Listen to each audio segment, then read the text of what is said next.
البدع والأهواء، أهل البدع العقائدية وأهل البدع السياسية. نقول بيننا وبينكم السلف، بيننا وبينكم الكتب، كان فيقول البدع بيننا وبينكم. Bismillahirrahmanirrahim. Qala fadilatul Syekh Abdullah Al-Bassam rahimahullahu taala, ma yustafadu minal hadis. Apa faedah yang diambil dari hadis ini? Al-ula masih terkait dengan hadis apa itu? Terkait dengan taubatnya Ka'ab bin Malik. Kemudian beliau sebagai bentuk syukur beliau ingin melepaskan harta dan sebagainya.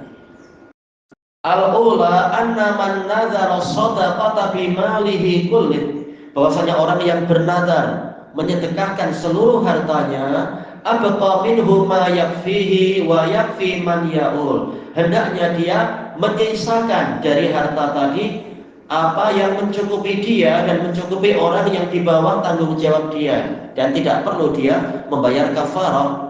Bukan berarti semua harta kemudian, oh ini harus saya sisakan, saya perlu makan, keluarga saya juga perlu makan, perlu tempat tinggal, sudahlah saya bayar kafarah. Bukan macam itu. Tapi syariat dengan rahmat itu langsung membatasi. Tetap yang fardu ain, yaitu maksudnya adalah dia wajib untuk menafkahi diri sendiri dan keluarga, itu keluar dari apa? Keumuman nazar dia. Tidak perlu dia menghabiskan total seluruh harta dia, bahkan sampai apa? Pakaian dia pun harus dilepas, ya, bukan macam itu. Makanya ma'ruf, dan Nabi tidak menyuruh Ka'ab bin Malik membayar kafarah, karena kenyataannya dia tidak sampai melepaskan pakaian-pakaian dia dan semacam itu. Tapi Nabi mengingatkan, amsik alaika ba'da malik, tahan sebagian dari hartamu itu untukmu, menunjukkan bahwasanya ini adalah boleh seperti itu, bahkan ini adalah wajib.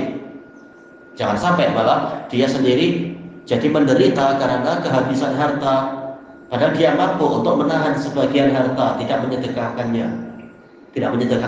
secara total. Wa akhrajal baqi, dan dia mengeluarkan apa yang tersisa setelah tercukupi diri dan keluarganya, maka sisanya dikeluarkan sebagai pelaksanaan nazar dia tadi, disedekahkan. Wal madhabu indal Hanabilah yukhrijus sulus wa yumsikul baqi. Madhab Hanabilah, kalau seseorang mengatakan saya bernazar menyedekahkan semua harta saya, maka berlakunya adalah sepertiga, 2/3-nya ditahan untuk diri sendiri dan keluarga. Dohirnya mereka mengkiaskan kepada apa?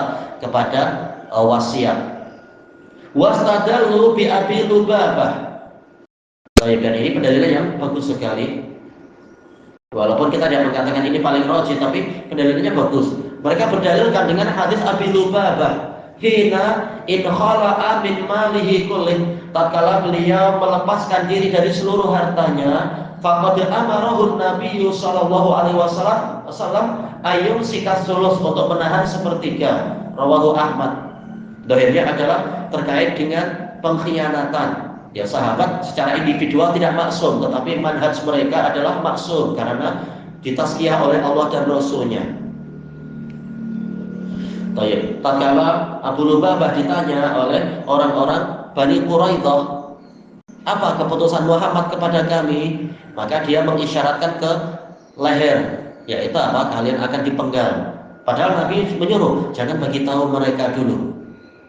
Nanti akan ada hukum secara jelas. Tapi Abu Lubabah cuma ditugaskan mencari data ini dan itu, jangan menceritakan apa yang tidak layak diceritakan.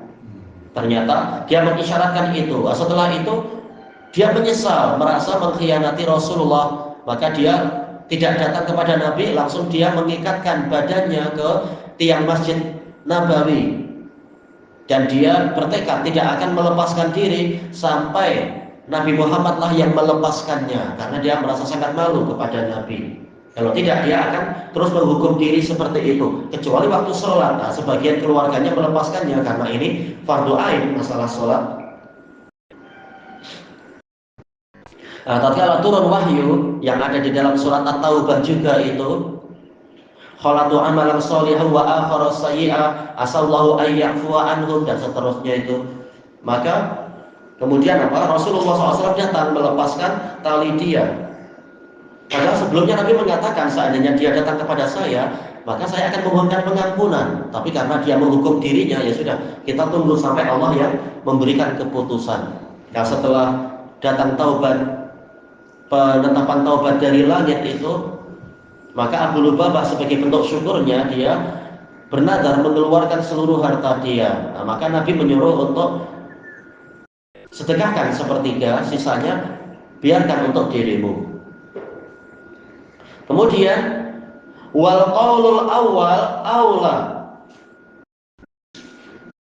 Pendapat pertama itu lebih utama, bukan sepertiga atau apa, tapi lihat apa yang mencukupi. Terutama kalau keluarganya besar, nafkahnya, tanggung jawabnya banyak, boleh jadi kalau hanya menahan 2/3 itu tidak cukup masih. Maka apa? Ya sudah, tahan lebih banyak lagi, mungkin sedekahkan 1/8 mungkin. Jadi tidak dibatasi sepertiga atau berapa. Adapun hadis Abi Lubabah ini Nabi tidak membatasi hanya sepertiga, tetapi beliau melihat keperluan Abu Lubabah. Nabi tahu, ya sudah, 2/3 cukup untukmu, sepertiganya sedekahkan. Baik. Makanya yang dirajihkan oleh si pensyarah di sini, Fadilatul Syekh Al-Bassam rahimahullah taala, bukan angka sepertiganya, tetapi apa yang mencukupi dia macam mana, sisanya lah yang disedekahkan. Wa aqrabu ila mafhumi syari' min qissati Ka'ab, lebih dekat kepada apa yang dipahami oleh pembuat syariat atau pembawa syariat dari hadis Ka'ab. Nabi tidak menyuruh sepertiga, tapi Nabi mengatakan ba'dha malik, sebagian hartamu, lihat apa yang mencukupi. Baik. Wa li'annahu lamma nadara kulla malik, dan juga karena Ka'ab bin Malik tatkala beliau menadarkan seluruh hartanya, sara alladhi biqadri nafaqatihil wajibah kal mustathna syar'an, jadilah bagian harta yang sesuai dengan kadar nafkah yang sifatnya wajibah itu bagaikan sesuatu yang diperkecualikan secara syariat, langsung dibatasi oleh syariat. Tak boleh dengan alasan melaksanakan nadar akhirnya membiarkan diri sendiri mati kelaparan, atau istrinya jadi menderita, anaknya jadi terbengkalai. Tak boleh. Syariat telah membatasi nadar tadi dan melindungi hak orang-orang yang wajib ditunaikan haknya.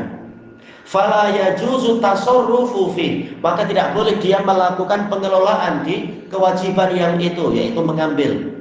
Tidak seperti ya namanya orang yang jahat, orang yang sudah kecanduan khamar atau kecanduan dada, demi mendapatkan itu dia rela mengambil harta yang mestinya itu nafkah istrinya, nafkah anaknya. Seperti yang di Yaman banyak sekali, gara-gara sudah kecanduan qad, nafkah istrinya diambil, nafkah anaknya juga diambil, akhirnya anak istrinya kelaparan karena sudah kecanduan. Atau yang katanya banyak terjadi di Cina, atau mungkin bukan hanya Cina ya, di berbagai negara yang orangnya kecanduan judi, nafkah untuk istrinya diambil, nafkah anaknya diambil untuk dijudikan sekalian, dipertaruhkan. Bahkan mungkin apa? Istrinya dan anaknya digadaikan, dijual demi mendapatkan harta lewat perjudian. Alhamdulillah. Ini penganiayaan yang sangat besar. Padahal apa? Haram. Nafkah yang wajibah itu malah diambil untuk keperluan yang lain, kecuali dengan keridhaan anggota keluarga, bukan paksaan. Kama lau nadara siyama sanah, sebagaimana jika dia bernadar puasa 1 tahun. Misalkan apa itu? Nadar tu'an asuma dahra, saya bernadar berpuasa dahar itu adalah 1 tahun menurut dalil-dalil yang rajihah sahihah.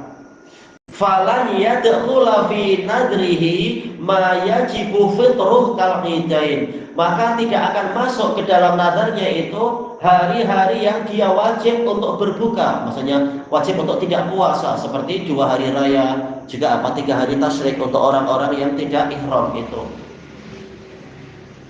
Nah, ini kias yang sahih, jelas sekali. Walaupun sudah nadar, tetapi sudah dibatasi oleh syariat. Asaniyah, faedah yang kedua, annal aula wal ahsan, yang lebih utama dan lebih baik Allah yunhikal insanu malahu bisadaqah. Jangan sampai seseorang itu memusnahkan hartanya dengan alasan sedekah. Sedekah itu baik, tetapi dalil tidak menunjukkan macam itu. Makanya Nabi suka sedekah, tapi tetap beliau itu menyiapkan nafkah untuk keluarganya dan sebagainya. Li'anna alaihi nafaqatin wajibah, karena dia wajib memikul, dia punya tanggungan memikul nafkah-nafkah yang wajibah. Jangan dengan alasan sedekah, dan sedekah ini mustahabah. Sedekah-sedekah yang biasa itu, tahu-tahu dia malah melanggar yang wajib.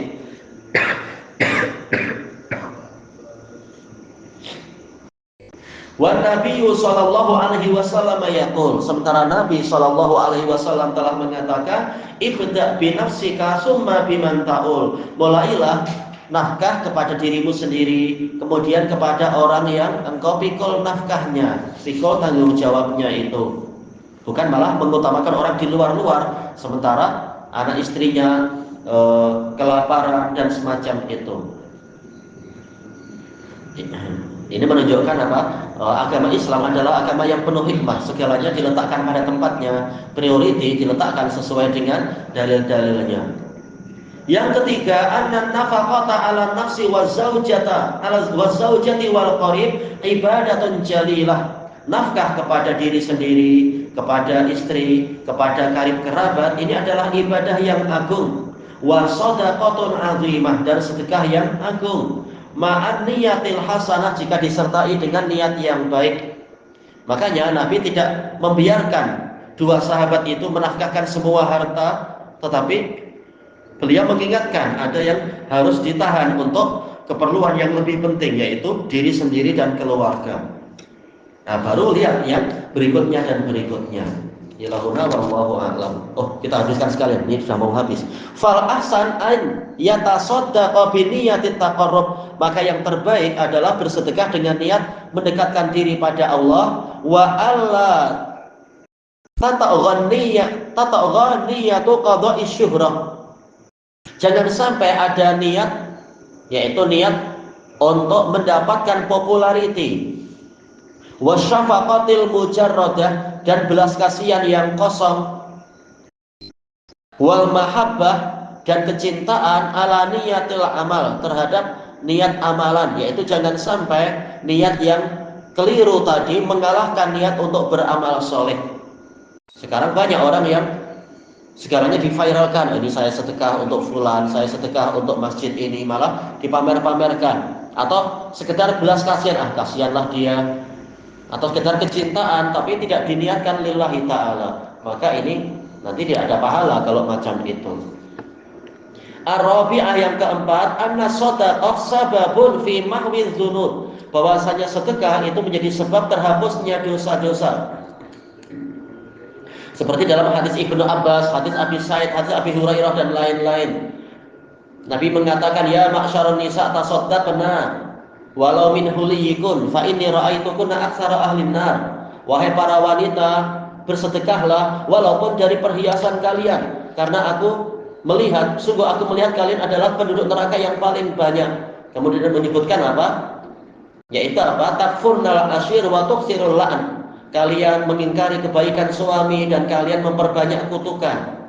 Ini menunjukkan bahwasanya sedekah itu akan menghapus dosa-dosa dan menebus diri dari neraka. Kalau tidak demikian, boleh jadi memang mayoritas penduduk neraka mereka termasuk di dalamnya nanti. Kalau tidak banyak menebus dosa, kita saja tidak dijamin keselamatannya, apalagi yang Nabi sudah mengancam seperti itu. Lima fiha min ridha Rabbi tabaraka wa ta'ala, karena di dalam sedekah ada keridhaan kepada Allah tabaraka wa ta'ala. Ya, Allah ta'ala ridha, Allah suka.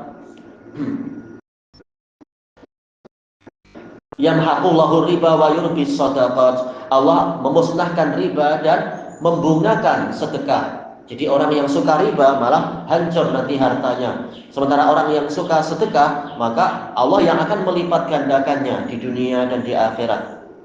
Kemudian wal ihsani ilal fuqara'i wal masakin, Dan juga hikmah sedekah adalah berbuat kebajikan kepada orang-orang fakir dan orang-orang miskin. Pahalanya banyak. Dan juga apa?